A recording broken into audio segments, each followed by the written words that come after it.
young people, eh? Will you please welcome Nicholas Hoult. I've got you under my skin. I've got you deep in the heart. I've got you under my skin.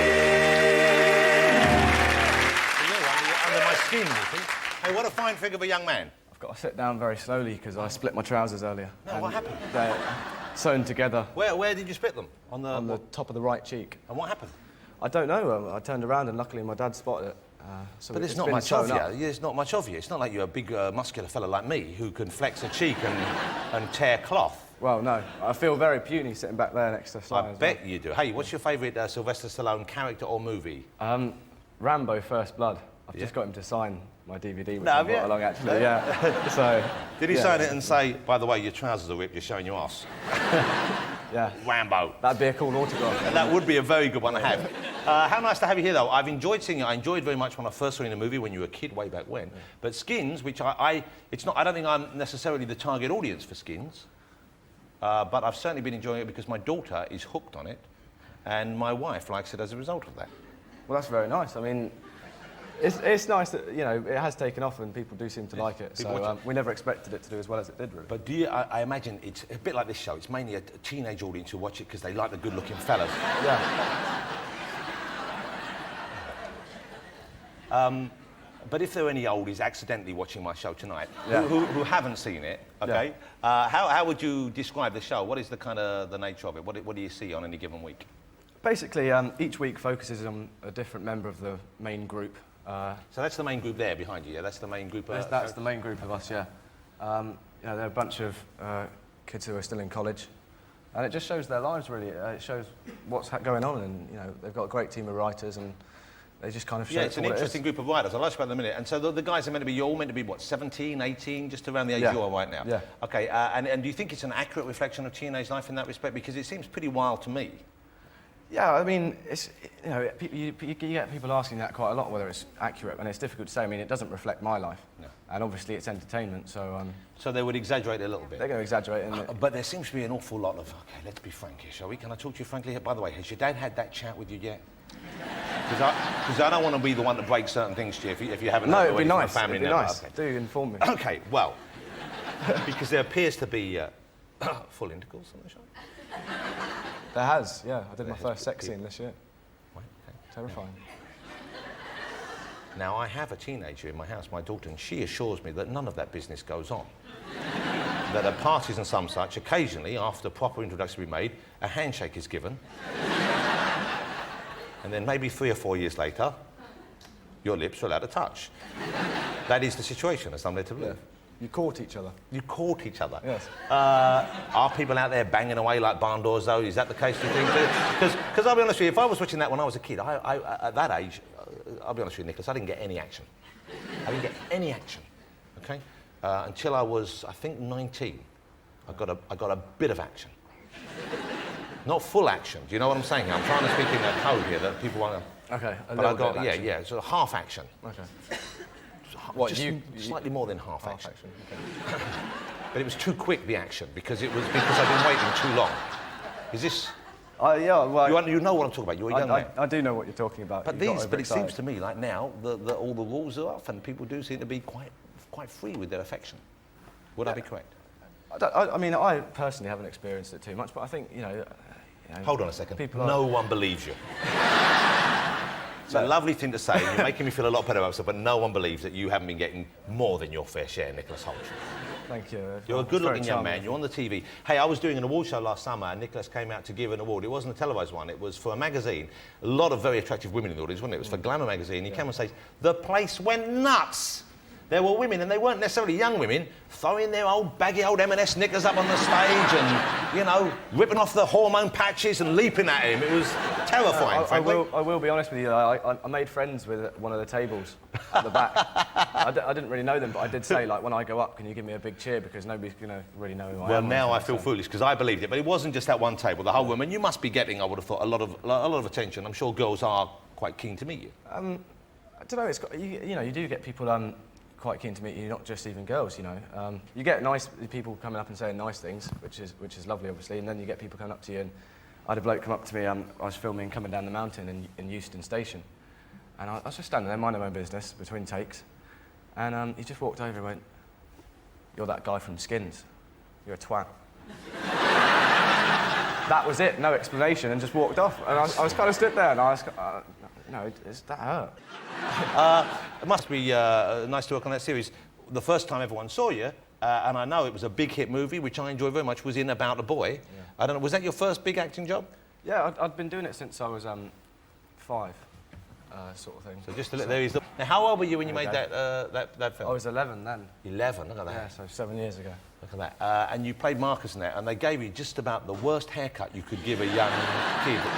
And that was for the part, of course. But was that a kind of almost a deal breaker for you, or you just happy to go along with it? No, well, yeah, I was kind of. They said like, don't cut your hair as we started the auditioning, so I didn't. And then, first day on set, out came the scissors and chip chop. Oh. But I was at the age where I didn't really care. Well, you looked cute with it still, and it's what we liked about the character was the fact that he looked a little bit like that, and therefore, you know, you felt all the more sympathy for him. Yeah. How was it working? That was meant to be a nice thing to say. How was Hugh Grant to work with? How was it working with you? He was lovely.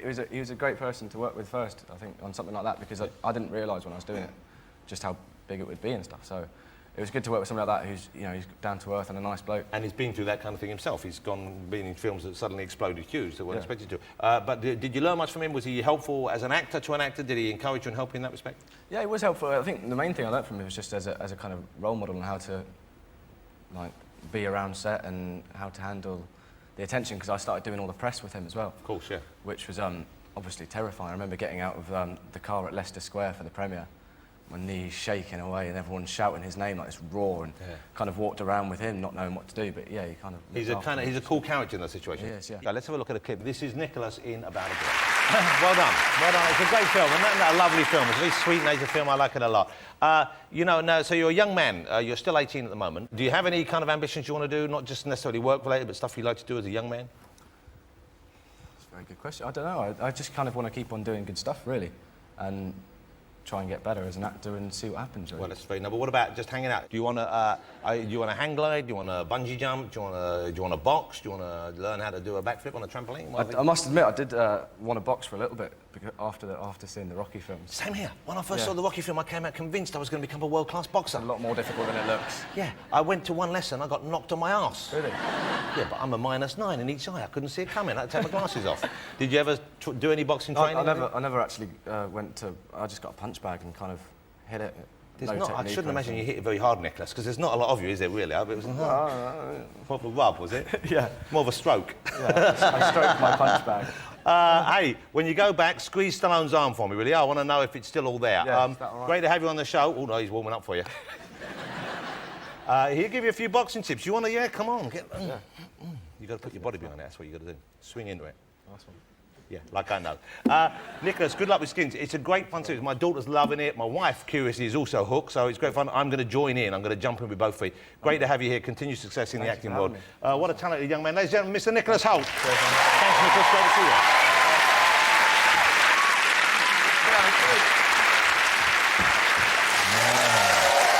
How young they all are there. Will you please welcome Emma Watson, ladies and gentlemen.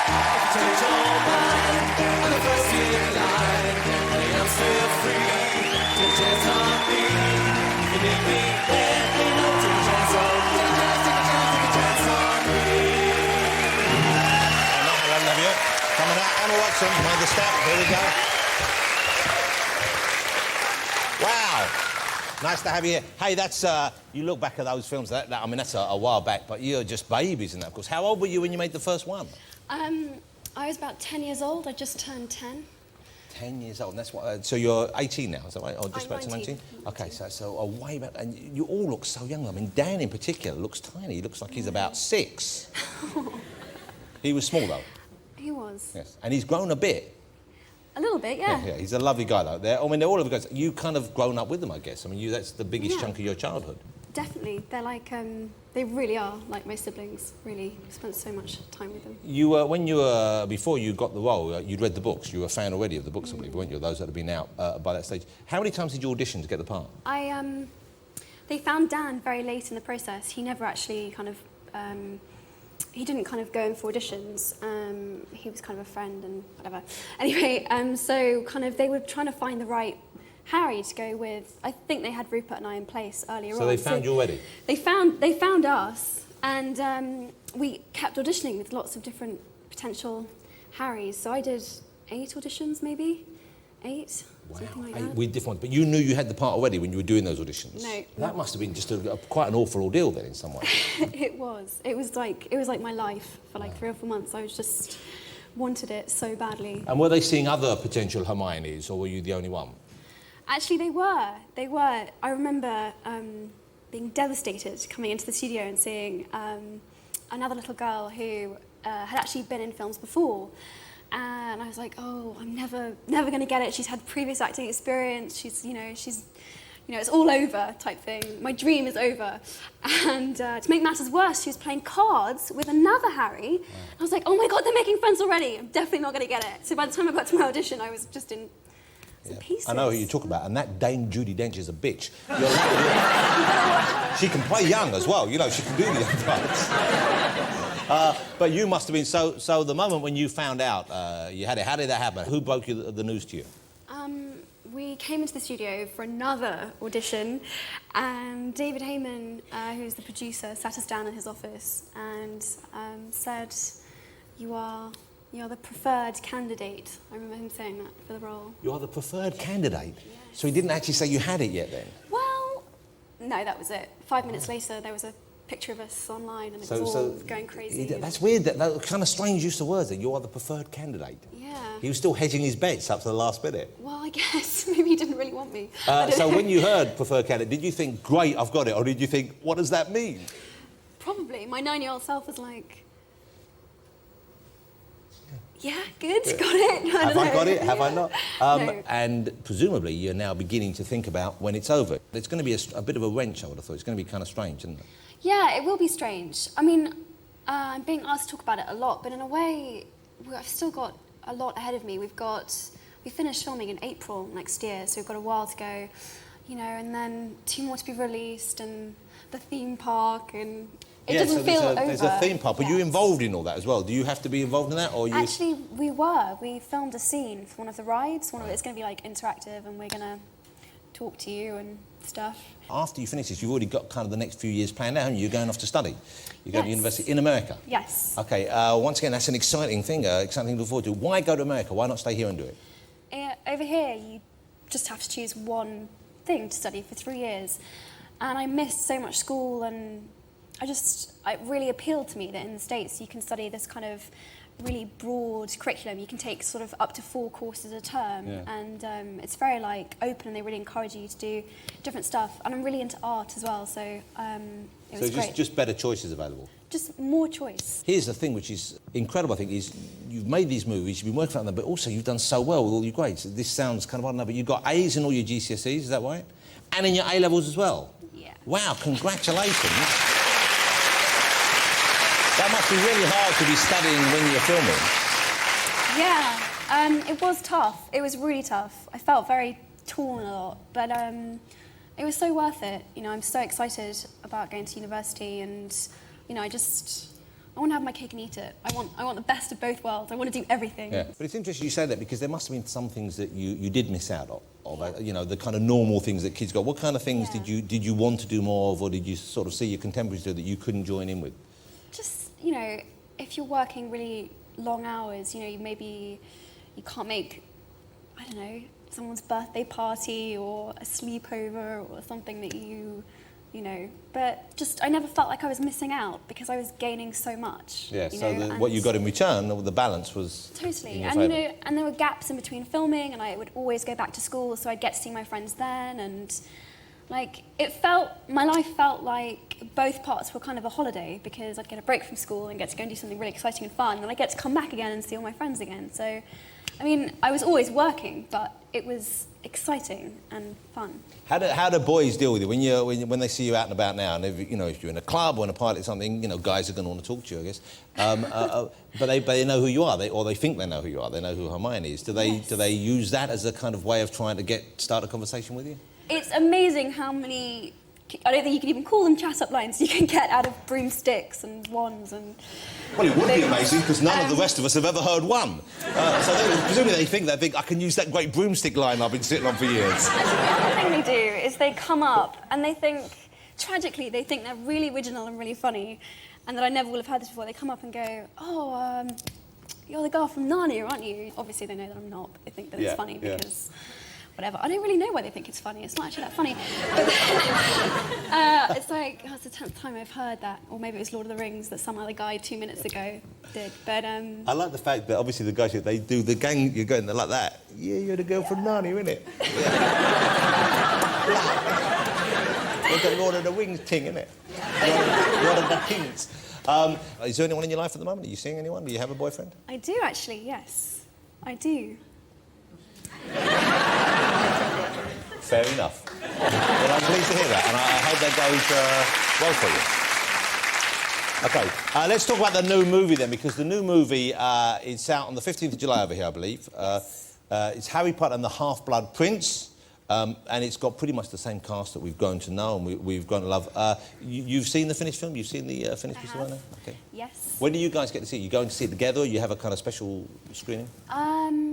I think Dan was in New York. He was doing Equus, so he couldn't see it at the same time. I think we saw it separately this time, but sometimes we do. We all group together. And did you see him in Equus? I went to see him on stage, and of course there was a big interest in the fact that he was going to be naked on stage. I did.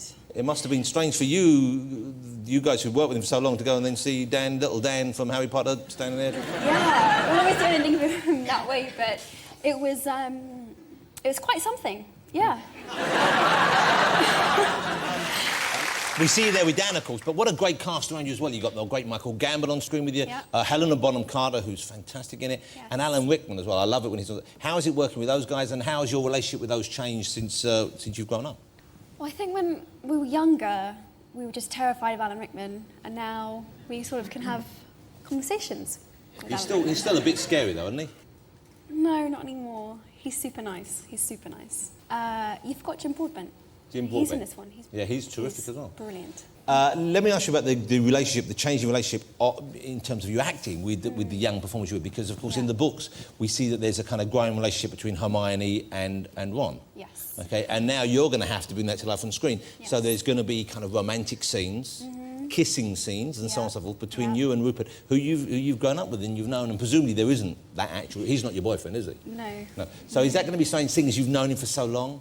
Have you done any of those things yet? Actually, we did the kiss 2 weeks ago, and it was the most horrible thing I've had to do. Not because Rupert isn't lovely, and there are millions of girls out there who would probably chop their left arm off to kiss him, but it just felt like incest. That's the only way I can describe it.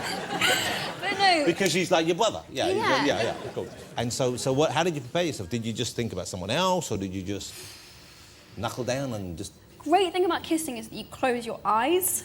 So... Well, not always. You know, it's a bit of... Sometimes I open mine to see if the other person's looking. So it's fine when I was actually kissing him, because I had my eyes closed so I could not think about the fact that it was him. The worst bit is when we had to open our eyes and look at each other, because then it was just like... and then we couldn't keep going. But no, we did it in the end. 6 takes, not bad. 6 takes is not bad. Yeah. Emma, I can't wait to see the final couple of movies, but I saw Half-Blood Prince with my kids. We really enjoyed it, and I'm going to go and see it again. It's so nice to see the fact that the movies are keeping up the quality. It's fantastic. I can't wait to see the last few. But it is going to be, you know, I would have thought quite an emotional thing for you and for Dan, for Rupert, and for the rest of the cast when it ends. Yeah, I think it will be. Yeah, inevitably it will be. I mean, it's been like our whole lives. It's been what everything has revolved around for the three of us. So it will be very strange. But you keep in touch at the moment anyway when you're not filming, don't you? I mean, you're kind of in touch and you're friends and you hang out together a bit. So that won't necessarily end. This is true. But, you know, when I don't get offered any scripts or any good parts, and in 30 years, I'm sure they'll do a remake and maybe I can play Professor McGonagall or something. Well, like you're still the preferred choice of all of us for Hermione. So thank you so much, and congratulations on the movies, but perhaps more importantly, congratulations on all the A-level results, because that's really something. How lovely to have you here. Emma Watson, ladies and gentlemen. Thank you.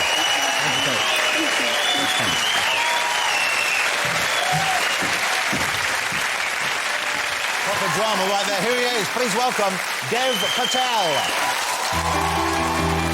Now we're gonna be face to face, and I lay right down in my favorite place. Now I wanna be your dog. Now I wanna be your dog. Come sit down, Dev. Mr. Dev Patel, ladies and gentlemen. Hi, Dev. Looking great, looking slim and stylish and sexy and ready to Skinny and take on the world. lanky and big-eared, yes. Well, Dev, let me just ask you, how old are you, first of all? 18. 18 years old. Wow, how great to be 18. Imagine that. I know, I've been growing this stubble for like 2 weeks now. Yeah. Check it out. Well, legally, you can drink and stuff here in the UK. I can, here in the UK I can, yeah, but yeah. I've been over promoting the film in LA and I can't do anything. Can't, so, yeah, because it's 21 over there, isn't it? 21. That must be weird. OK, Slumdog Millionaire. I've seen the movie, I saw it with my family. We all adored it. It's a great movie. Have you seen the film yet, ladies and gentlemen? What a charming, what a dramatic, what a moving and what a touching movie it is. Congratulations to you and the team behind it. And I saw you at the BAFTAs last week, of course. Yeah. A great night for the movie, for all of you. Awesome. You must be enjoying this moment. This success must be... It's surreal. It's an amazing roller coaster. I mean, I watch the BAFTAs year after year on TV, on my couch. And, you know, to just be there on the carpet and, I mean, everyone's chanting my name and... Did you expect that? Did you expect people to know you? I didn't. And then I was on the red carpet, right, and Sharon Stone was there. And I'd done an interview with Sharon Stone, me and Sharon Stone, and I was like, oh my God, can somebody please slap me? And then the next minute I know, wallop, Sharon slaps me. And yeah, so I mean, I got Did you say, so you said it out loud and she just... Yeah, she just whooped me on live television. She's nothing if not obliging. Just don't ask her to cross her legs when you're sitting opposite on the Eurostar. So that must be exciting. Were you there? Who were you there with? Who did you go along to the BAFTAs with? I brought my whole posse, my mum, my dad and my sister. Oh, yeah. how fantastic. And they must just be over the moon. They must have loved it. Talking about Sharon, the pre-BAFTA party, I brought my mum along and I introduced her to Sharon and they talked for like 10 minutes and then she went telling the whole family that she talked to Sharon for half an hour and they're great friends. And we saw her at the after party and she's calling Sharon by her first name and like they're best of buddies and neighbours and things like that. Oh, but that's so sweet. Well, your mum's just getting used to it, but at least that's that. Your parents, I guess, did they encourage you to act? Did they support you in the acting? Yeah, I was 16 and my mum saw this open audition in a newspaper while travelling to work and she sort of dragged me down to it and that's how I got into Skins. So that was your first big job? Yeah. And had you, were you studying acting before that or had you decided... Oh yeah, I was in school doing my GCSEs and I took drama as another subject with, I think, 10 other subjects. So you weren't at a proper drama school or anything? No. Wow, so what a lucky break and obviously it was your talent that shone through, but lucky that Mum saw that advert. Yeah. Did she know what kind of show Skins was going to be before she took the... Not really. Jane Ripley, the casting director, said in the last audition that it's a bit racy and there might be a bit of strong language. And the next minute I know I'm watching it with my mum, my sister and the whole family. And I'm naked. I'm just naked. But what was happening in the show at the time when... Obviously, that's a joke. But you... Because you did quite a lot of nude scenes, didn't you? I did. I didn't really know how to approach that, really. I mean, one of my first scenes was with this... In the second series, I met this girl called Sketch, who's a new character, and my first scene with her was a naked scene. And so the first time I met her, I was on set and we were both in our bathrobes, really nervous, and I was like, hi, Amy, I'm Dev. We're going to be getting naked now and doing the scene. So you shouldn't sound that excited. Yeah. I mean, that was me trying to be nervous. I see. Yeah, okay. It was a weird icebreaker. Yeah, that must be. Do you like watching yourself on screen? And if you know people are watching you naked, is that awkward for you? Of course, OK, yeah. let's have a clip now then. No! You got nothing to worry about. He's a fine figure of a young man. Great drama. Did you see the fluff on my... Yeah, you were just growing there. Let me ask you about Slumdog, because here's a movie which, from fairly inauspicious, fairly humble beginnings, has now become... It's a world beater. It's a huge film. How did that story come about for you? How did you get involved in that? And also, filming in India, what was that like? So I stumbled into Skins, as you know, and so I was just doing that, didn't know where to go next, and Danny was casting the film, and he wanted an all-Indian cast. and he couldn't find that out there because, I mean, to get into Bollywood, they got some great actors, but they were all really buff and butch. Yeah, because they make the big... Well, singing and dancing is a big thing, of course, but at the same time, the action movies are big in Bollywood, aren't they? Yeah, and they've got to be able to whip off their tops and get under those waterfalls and do all those dance sequences and things like that. And obviously, my character's not that. He was struggling looking for the lead man, and then he came back to London, and his daughter was watching me on Skins, and she goes, "Dad, why don't you give this boy a go?" And they called up the Skins guys, and they're like, "We hear you've got a boy called Dev Patel. Could we give him a crack?" And that's how I got into... So it was just kind of a lucky coincidence, really. Yeah. She was, Yeah. And presumably, when people are out there, I mean, do they know that you're from England? Is it, I mean, obviously not speaking the language is a big thing, but just the way you are, the way you carry yourself, is it kind of... That was the hardest part, because, I mean, when I walked the streets, no matter what I wore, if I didn't wear... Even if I didn't wear a big, bright red Nike T-shirt, I would still stand out when I walked on the streets. I would still get weird looks, and I would just stand out. I had this aura about me that said I'm a foreigner. Yeah. Why is it, you think? What was it? I don't know. And then, so what I done was I called up Danny and I said, "I'm not happy, and it's not going to turn out right, this character. Please get me down there for a week." So this was New Year's Eve. I went down, and literally I just walked the streets by my hotel and got lost and got a rickshaw back to the hotel. And I guess, I mean, Mumbai moves so fast. I mean, there's 20 million people in this city. In that one city, it's incredible. And it's so chaotic. But at the same time, everyone moves so slowly that there's this freedom there. And there's this sort of, you know, they're soaking up the sun and everyone's so relaxed. And to get that, you know, because when you're sometimes walking down the street in London, everyone's got their briefcases and they're on a mission to run to work, and you can't look at someone for too long in case you might offend them or something like that. And in India, you know, you can do anything. You can jaywalk, and it's just that sort of freedom. That, let me ask you what the food is like there, because I've never been to India, and I'd like to go. And over here, I love what we call Indian food, but I understand it's not quite the same as the food you would get in India itself, where, of course, it's just called food, but it's slightly different than the curries we get here, and so on. Is that correct? I mean, here, these are the rubbish curries. Down there, when they've got, like, a vindaloo or something chili, it will burn a hole in your ass. It's that bad. How long were you in India for in total? I think the shoot lasted for 4 months. It started. 4 months. It's a big chunk of your life. And did you like it? Would you go back there to stay? Would you ever like to live there, do you think? I would. I mean, going there, I was really daunted, I guess, because I was 17. I mean, I was coming from a small character in Skins and being thrown into this chaotic city and the lead character in a Danny Boyle film. Yeah, big deal. And it was a lot of pressure. And I mean, you just fall in love with it because, I mean, we're humans. And if you like humans, then you're going to love it there because there's just so many people there. And what a lovely philosophy. Yeah, you know, I mean, it's simple, but it sort of makes sense. I mean, I went to the slums for the first time. Now, what is that like? Are they, because you get the feeling, I mean, we only ever see them really on the news here, and I don't know whether we get the full story. Yeah, on the news and on those sort of charity adverts, those ad adverts. I've got nothing against them, but I had this sort of preconceived notion that slums were in barren land, out in the middle of nowhere, and you see this malnourished, poor, sickly child, and you think that's what it's going to be like, and you generally pity them. And really, they don't want that, because generally in Mumbai, the slums they call them colonies. I mean, I went to this one slum called Dharavi, which has a population of 2 million people. Each person in that slum can hold a vote, so they're very powerful, so they're not totally neglected. Obviously, they don't have the best sanitation facilities and things like that, but there's just overwhelming sense of community, and everyone knows everyone in that slum, and they're all working together like one big molecule to make their slum a more functional place. And they're survivors, you know. I mean, so in a way, it must be quite a vibrant, exciting place to be, as well as there being, difficulties. There's this beautiful, cheeky banter going on, you know, because everyone knows everyone. You see the kids teasing the adults when they're walking past, and it's really fun. Yeah. Let me ask you about the movie itself. Some of the things in it. For a start, Who Wants to Be a Millionaire, which forms the kind of that is a big hit show in India as well. It's massive. Yeah. And that's not the host. The guy in the movie, it's Amitabh Bachchan who actually hosts it in India. I mean, that guy's Anil Kapoor, right, who's another very talented and well-known actor. He is. He's massive. He can't walk the streets. And, he says it really funny. Who wants to be a millionaire? And I'm like, Anil is millionaire. Millionaire! OK, we'll just leave him to it. But the actual real host is a guy called Amitabh Bachchan, and he's kind of a movie star since the 60s, No, he's a megastar, and he's the biggest star, and he can almost be a politician. And he goes on to host a game show, you know, a movie star. And people, what I heard was people would go on to be part of the audience and they'll just stare. And hopefully when he's doing his auto cues, he'd you know... Look around. Look, and, you know, click eye contact with these people and they'll think, God, Amitabh looked at me. I've got a blessing. And yeah, so that's how, you know... Hold on a second, let me just send a bit of blessing.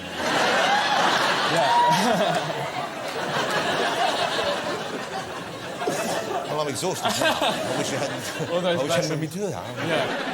Yeah. Let me ask you, obviously, I don't want to make you jinx yourself here, but how do you think the movie's going to do at the Oscars? Do you know? Because it's done so well up to now, and of course it's a whole different crowd voting there and watching it there. Yeah. How's it gone down in the States? How do you think that will pan out when it comes to the award night itself? I mean, it started off at the States. I mean, at one point, the film was going to go straight to DVD because Warner Independent folded. No, really? Yeah. And, I mean, there was no hope. And then we took it to, like, the Toronto Film Festival and a few other film festivals in the States. And through word of mouth and people getting talking, it brought it to the attention of Fox Searchlight. And from there was just, there's just Catalyst. And all of a sudden, it became The Slumdog Millionaire.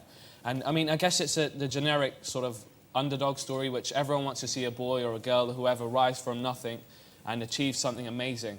And they really were taken to it, you know. And it was really different because, I mean, there's a lot of films that have come out this year, which I mean, they're amazing, brilliant performances. It's been a terrific but year, this is, but this is one of the ones which is uplifting, you know. Yeah. It's kind of, you're right. It's a human story, and there's, but also there are lovely characters and terrific performances in it, and everything just gels. And it really is a lovely, lovely movie. Congratulations! It's been an absolute joy having you on the show. How lovely to meet you, ladies and gentlemen. Mr. Dev Patel. Thank you, Dev. Great to have you here. Fabulous. I can't remember who. No. Dev Patel. Thanks to Dev, and of course the lovely... I love it. Please welcome the wonderfully talented Mr. Aaron Johnson. I need excitement, I need it bad, and it's the best I've ever had. I wanna hold her tight, get teenage kicks back here. Aaron Johnson. Great to have you here, Aaron. Well, you're looking good. Before we start, I should point out I have a loose association with the movie Kick-Ass because my beautiful wife wrote the script, or co-wrote the script. So I've seen it any number of times. And people might think I'm raving about it, I'm raving about that, but no, it's got like 5-star reviews everywhere, hasn't it? It's been like kind of everyone seems to love it. You must be thrilled. Are you at all surprised, though? Well, no, I mean, we're delighted, you know. It's fantastic to, get that sort of level in sort of enthusiasm, and it's good. So what's the story? People who don't know it, and most people have a rough idea, I guess, but if people haven't heard of the story and don't know about Kick-Ass, what makes it different to a more conventional superhero movie like a Spider-Man film, one of those? It's, a bunch of kids who are kind of caught up in the sort of imagination of it all, and they sort of jump in naively, sort of not expecting the sort of consequences, and none of them have superpowers, so they really do get hurt, and my character gets beaten in the head quite a lot. How old are you? I'm 19. 19 years old, ladies. I mean, imagine being 19, young lady, and starring in movies. It appears that you're living the dream. It must be, I would have thought, beyond your expectations to be where you are right now. Yeah, I guess so, yeah. But did you have a plan? I mean, do you kind of... were you looking for certain roles? Were you looking for certain things? I mean, when did you start in the acting business? Quite young. I was 6. You're constantly trying to find something different, and that's what I like doing, you know. I mean, Kick-Ass was completely different, and the character was something that I've never really sort of ventured before, so... you're forever looking for something different, just purely for my own sort of sanity, really. There's a pretty young picture of you right there. I don't know how old you're there. You're about 8, are there, I think? Yeah. 10. That's in Tom and Thomas, I believe. Yeah. So presumably there must be a stage when you thought, you know what, I like this, I want to do this for myself. When did you get the bug yourself? Well, I wasn't really forced into it by, my parents. They're not that sort of people, but they were, I was pretty active when I was a kid and did a bunch of things, and that was one thing that took off more than anything else, so... OK, like all young British actors, Aaron's done a fair amount of TV work. You've appeared in many of the stalwart TV shows. Did you ever do The Bill, by the way? I did do The Bill, You did The Bill. OK, you did The Bill, which has just been cancelled. That's gone now from our screens. You were in Casualty as well, I think? Did do Casualty. OK, we have a little clip. You don't, really? We do, really, yeah. But it's Casualty doing what only Casualty does. You know what I love about it? You're watching it and you think, whenever I watch Casualty, especially the opening, you're thinking, when's the accident going to happen? When's the accident? And you're waiting to spot the accident. If it's a guy up a tree or cutting a hedge with something sharp, you know when the accident's going to happen, But here, you don't know when the accident's going to happen. It's quite a surprise. Look at this. We didn't edit that. That's how that was. That's how they Come straight to They that. cut from you and the other guy crashing to a guy being Straight told to he's got herpes. herpes. I wish I'd seen that episode. That looks like the greatest episode ever. Yeah, the great writers at Casualty. OK. Kick-Ass, which is already opened. It opened on Wednesday. And I suspect it's going to be a big, big hit for you. You get to work with some great cast members. There's the great British actor Mark Strong, who's tremendous. I don't think I've seen him give a bad performance. And Nicolas Cage, who's really back on great form. You know, I've always liked his work, but he delivers those kind of slightly mad performances early on, and it's back to one of those. Are you at all intimidated working with a guy like that, or are you relaxed? Do you learn anything from them, or is it just kind of another cast member for you?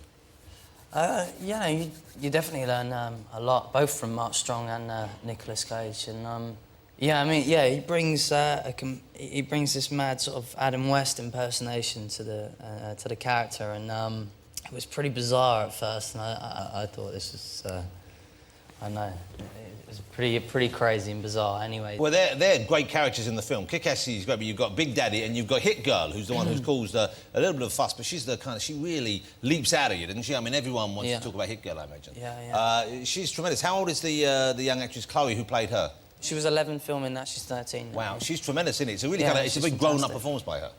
Did she do the stunts as well? Because there's some real kind of crazy... Yeah, she did it as much as she possibly could. She put a hell of a lot of hard work into it, yeah. I mean, I was training her like a frickin' Marine, so... And who does the rest? Because it must be hard, because she's a tiny little kid. It must be hard to find stunt people of that size. They're like a little gymnast kid. He's really good. I think they terrified the life out of him, though, because, you know, they was, like, shooting all sorts of bullets and guns and blowing up set around him, and all he wanted to do was do a couple of little flips and stuff.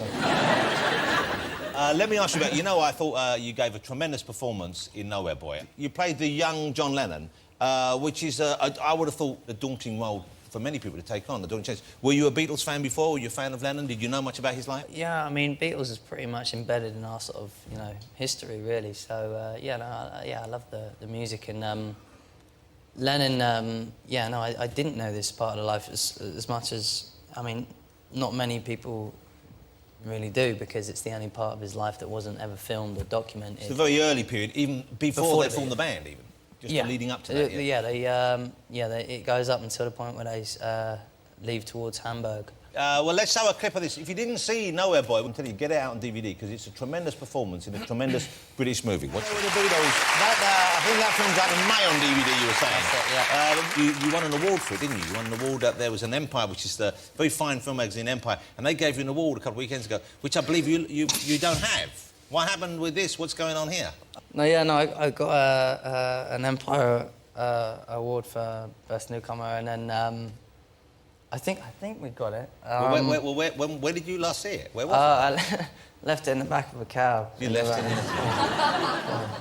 Straight afterwards, actually, just from there to dinner. What, were you just not thinking, or you were playing Nintendo? You know what was it? Do you know what? It's one of those things that, I don't know, you feel a bit of a dickhead sort of carrying around with you, because you... I wasn't intentionally I didn't mean to lose it. It's just one of those things. You didn't have a carrier bag or something you could put it in? No, fortunately, no. Okay. So this was still in the back of a cab. So we had it delivered to us. The cab driver. Oh, you got it. Yeah, the cab driver has. There you go. So I'm going to give it to you. This is your. I'll give it to you. Do you know I wouldn't? I'd lose it. What? No, I won't. Seriously, thank you, Empire. Thank you. Don't leave it. If you don't leave it in the green room either. You've been in the news as well a little bit because, of course, the director of Nowhere Boy is now your fiancée. You're engaged now to Sam Taylor-Wood, the brilliant British artist, and did a fabulous job on that as well. Congratulations. Thank you. That's lovely. And you're expecting as well? You've got a baby on the way, the two of you? Yeah, in the summertime, yeah. Can I ask, do you know whether it's a boy or a girl? Do you want to find out? I don't know. It's a surprise. Okay. Do you have any names sorted out yet, or...? Yeah, we've got a list of boys and a list of girls. So you're kind of ahead of yourself there. But you're already a dad to an extent, because you have stepchildren now, and if you're going to get married, they'll be yours, I guess, as well. Yeah. How are you finding that? How are you finding being a young father to... Great, yeah.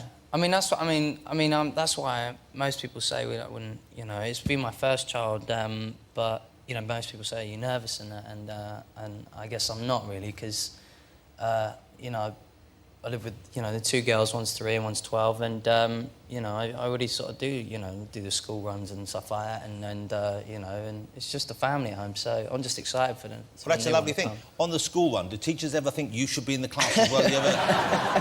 Because you're a very handsome young man, and you are indeed a man, but I mean, I would say, go ahead, get... When I look at teenagers now, they all look the same age to me. I'd go, hey, you, stop chatting, get in. No, thank God. Before you go, I gave Tina a chocolate egg, of course. You're already familiar with British chocolate, so I thought I'd give you something different. We've got this for you, which I thought might be appropriate this time of year. This is a different sort of Easter treat. Do you want to open it out and have a look what that is? That feels like something like cold beef or something. No, you're not far off. I just thought, what would be a nice alternative to chocolate this Easter for people who already probably get a lot? And I thought maybe, there we go, look at this. It's a ham. Oh, piece of ham. Yeah. When is ham not a good idea? There you go. I feel bad now because Tina, we didn't give you a ham, and I can see you. Would you like a ham? Yeah. You prefer a ham? Yeah. It'll probably taste better than American ham, you know that, don't you? No. You ready for that? I'm going to fight you, Jonathan. I'm going to physically fight you. We'll see if we can find you a ham. We might have a ham knocking around somewhere. Maybe one's fallen down the back of one of the seats.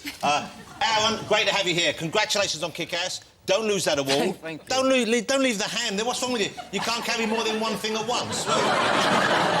Also, Heston's coming out. He'll blow it up or something. I don't know. Aaron Johnson, ladies and gentlemen, a lovely young man. Thank you for joining us. Take the ham with you. Take it. Am I going to take this? It's your ham. It's a gift. All right, cool. Good to see you. Yeah, Aaron, there's a ribbon for it as well. Aaron Johnson. Ladies and gentlemen, Mr. Daniel Radcliffe. Daniel, my brother, you are older than me. Daniel, you're a star in the place of the sky. Daniel, you're a star. Nicely done. Nicely done. Well, Daniel, welcome to the show. And Thank you very much. And congratulations, you're our youngest guest ever on the programme. Really? You're 16 That's years quite old. an achievement. Fantastic. I didn't even have to do anything. I just had to be young. I didn't have to do anything then, and everyone applauded. It's fantastic. I might be rubbish. You never know. Hang on, you've got too much energy for me. I'm trying to prove to you that it's not past my bedtime. Well, no, I can see you're well, obviously, you're full of the vim and vigour of life. When were you 16? When is your birthday? July 23rd. So you are now coming up for 16 and a half then? Well, Okay. yeah. OK. What can you do at 16 you can't do at other ages? You can't legally drive yet, can you? No, 17. So Rupert, the boy who plays Ron, is having his lessons at the moment. Wow. Yeah. And are you a bit jealous about that? Not at all. I'm going to be the worst driver in the world because my dad's a really bad driver. Okay. And I think I've got his genes rather than my mum's, who's an amazing driver, but my dad's terrible, and I'll going down that road. OK. You are old enough you could get married, I believe, if you wanted to, with your parents' consent. I could. I probably won't. OK. Just 'cause... Not yet. I mean... Hey, play the field for a little bit longer. Yeah. Take it easy. You can't vote yet. No. You can't drink alcohol yet. No. So you've never tried alcohol? No. No. It's not actually a moral thing. I just tried a sip of wine once. I didn't like the taste very much. Yeah. I think it's something you get when you're about 18, and suddenly you start to like it. I'll probably try it, because, you know, a lot of people do it, so there must be something in it. Yeah. I mean, but I haven't yet, no. And you don't, I'm assuming you don't smoke at all? No. Good, that's sensible. Do you know any adult jokes, any blue humour? Do you?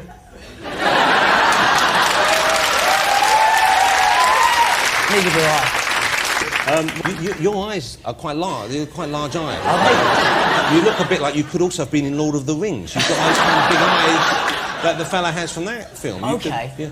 Yours are lovely as well, Jonathan. Thank you. But, I mean, I do... Youngest guest, most polite guest. No, I mean, I've sort of grown up with them, so I don't really notice. Of course, yeah, you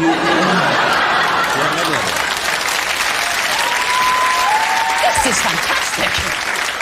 You just say so. Yes! Brilliant! Fantastic! Thank you! Hold on, don't get him too excited, all right? Give him a chance. Never mind shouting Harry. He isn't actually Harry Potter. It's not real. He's an actor. Oh, look, they've all gone, oh, look at that little mocker Oh, there. my God. Oh, my goodness. Great time to how show old the were you when you photo. did the first film? I was 11. Wow, look at that. Oh, God. That's the first time, when you showed it, that I've actually seen the first film, pretty much since I did it. Yeah, yeah. You And haven't it's gone back and weird. watched it? No. I sort of was flicking through channels, because there was nothing on, and they were showing the first film. And I was listening, and I thought I sort of got up to adjust the sound on the TV. It was just our voices hadn't broken. And so I was listening, and it just sounded ridiculously high. But it's so, when you look back now, that it looks so sweet, because I've seen all the Harry Potter movies, and I'm lucky enough to have seen the next one. Yeah. But you're all proper grown-ups now. Yes. And it is so weird now seeing that clip and seeing these sweet little kids. I mean, that's a photograph of you from the new movie. What are you doing to Hermione there? You pinching her? Whatever it is, she don't like it. I'm being very, very protective, I think. Wow. Or that's the excuse I'm giving. When you got the part, it was a huge source of interest to people. Everyone was curious to find out who would get to play Harry Potter, because the books had already been remarkably successful. The audition process, I believe, was quite long and quite, you know, quite a big deal. Yeah. How many people auditioned? Do you know how many people auditioned for the I part? actually have no idea. It was in the thousands, I believe. I think wasn't so, yeah. But I sort of was quite lucky, because I sort of skipped a lot of that, which was quite nice, because I sort of came in about a month before we started filming or something, you know, ridiculously short time, close to filming, really. Right. And so I was sort of cast at the 11th hour, so I'd only been to like 4 auditions. And it? So that was a nice thing for you, I thought. Oh, great, yeah. But what did they fantastic. ask you to do at the audition? Did they ask you to you know, demonstrate how you would hold a wand or what you would do? And, you know, presumably, well, no, seriously, because there's stuff you've got to do and it's got to look convincing. You can't just, you know, so there's, I imagine, some sort of a wand-based technique. It's in the swish and the flick thing. Wingardium Leviosa. Yeah, no, I was in the auditions and I sort of... I remember Chris Columbus, who directed the first film, sort of cracked an egg at one point and let the yolk go on the script. And I don't, now, looking back, I have no idea what relevance it had to anything. Was he hungry? I don't know, it was just, I think it was... Well, hold it. Do you think he brought it in on purpose? He might have to try and throw me and see how I reacted. So he got an egg out? Yeah, and Cracked he on the script. cracked it on the script. And I'm sure there was a reason. I think it was to do with, it's the scene in the first one when we're in Hagrid's hut and they had the dragon egg. It's something to do with that. I don't know what, looking back. But then in the end, I think it was partly out of desperation, partly out of, you know, being I don't know, not an attention seeker, but something along those lines. And that I actually ended up doing the Match of the Day theme tune on my cheeks with my slapping my hands. A bit like a primitive version of playing the spoons, but like... Hang on. I'm finding this story quite hard to follow now, because we started with the audition and the wand, then there was an egg, and now you're playing Match of the Day on your cheeks. Yes. It This makes is perfect actually, sense. this at the actually time. happened this way, or have you... It was in that order. Have you been doing art recently and you accidentally breathed in the fumes of one of those pens? No, I dropped art. This is true. So can you still do the Match of the Day theme? on I your don't cheeks? know. I mean, I'm Well, I sort think of- we'd like to hear this if we can. I don't think you can tease us with a story as juicy as that without No, delivering it. At least I can try. try. I'll try. I'm not guaranteeing like a perfect thing of it. I mean, like, Gary Lineker's not going to pop up afterwards, or it's not going to be that good. But If he did, that would be great, though, wouldn't it? that would be a cool thing. What if, because we're at the BBC, what if he's in the building and he hears it and thinks, I'm late, and he ran in? We would all then think you actually had magical powers. Maybe you do. Maybe Let's give I it a do. try. Okay. Here we go.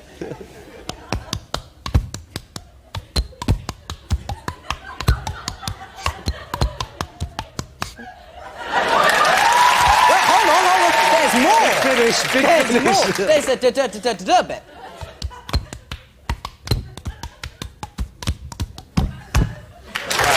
There we go. Thank you.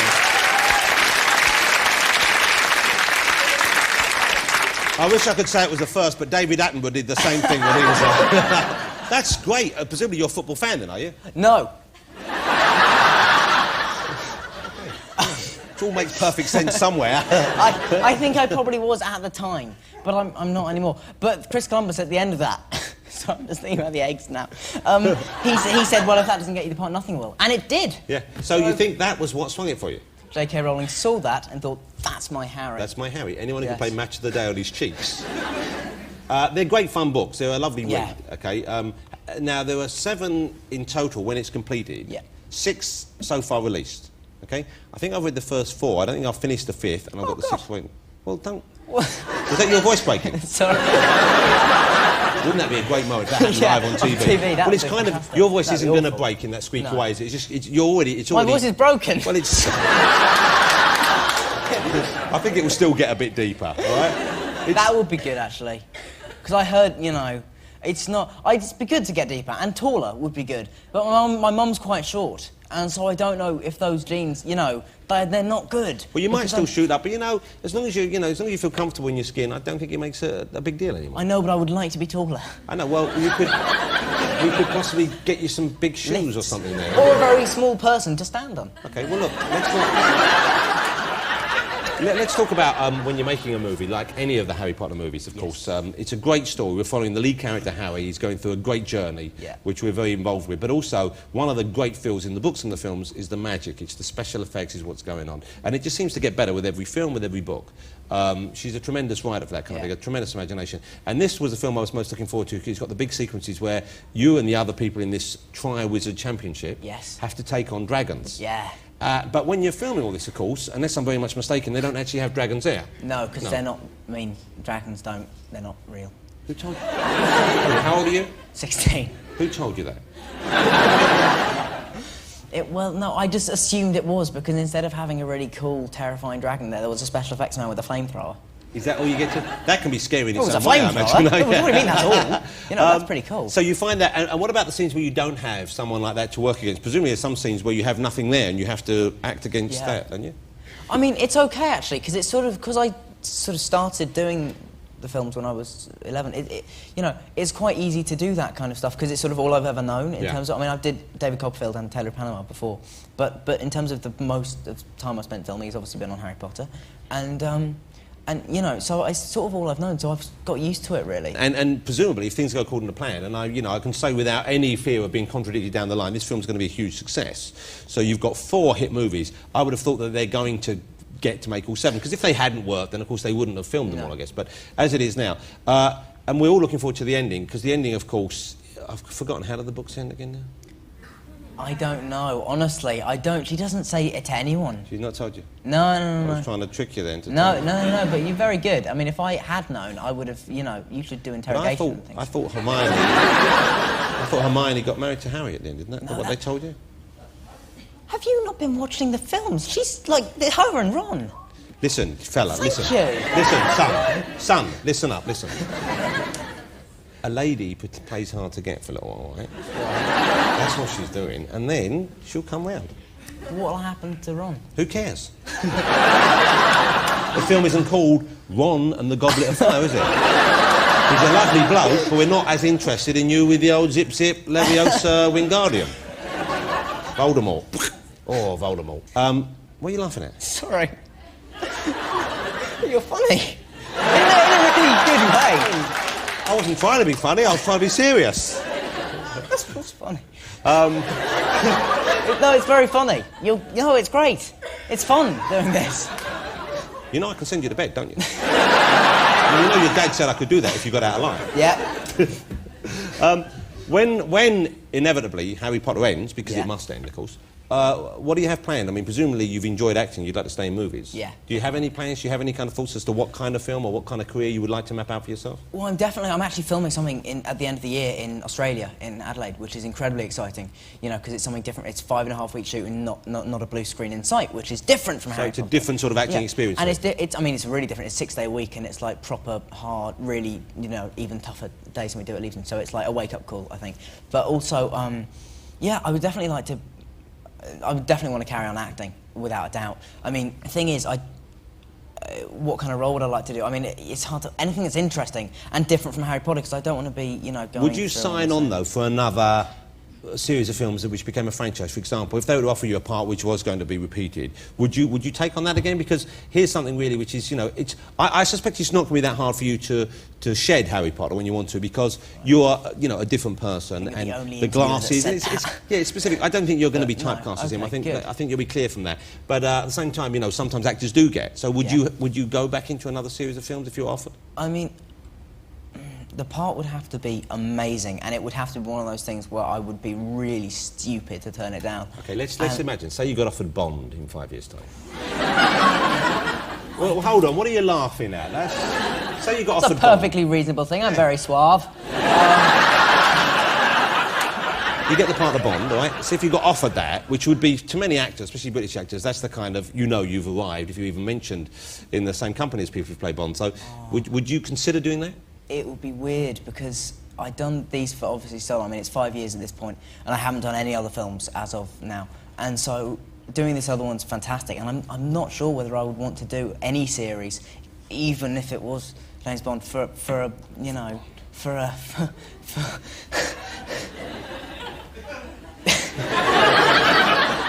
If something was going to sway me, that would be it, though. Mr. Bond, I see you have had... You make an exceptionally good Bond villain, actually, if you had sort of a white pussycat.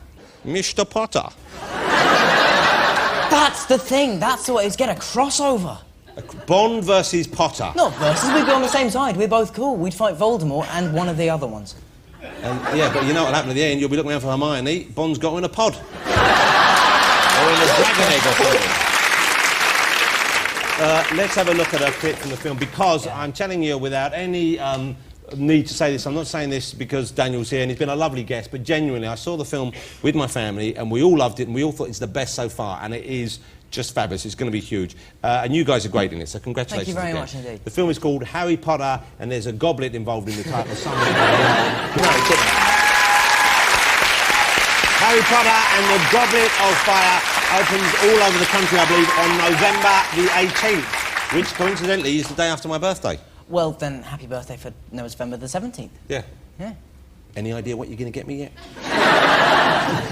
Just keep making the movies. That was perfect enough. Daniel, it's been a pleasure having you on the show. Thank you very much. What a lovely guest. And congratulations on the movies, and congratulations on being such a charming and level-headed young fella. Ladies and gentlemen, Daniel Radcliffe, thank you so much. Thank you very much.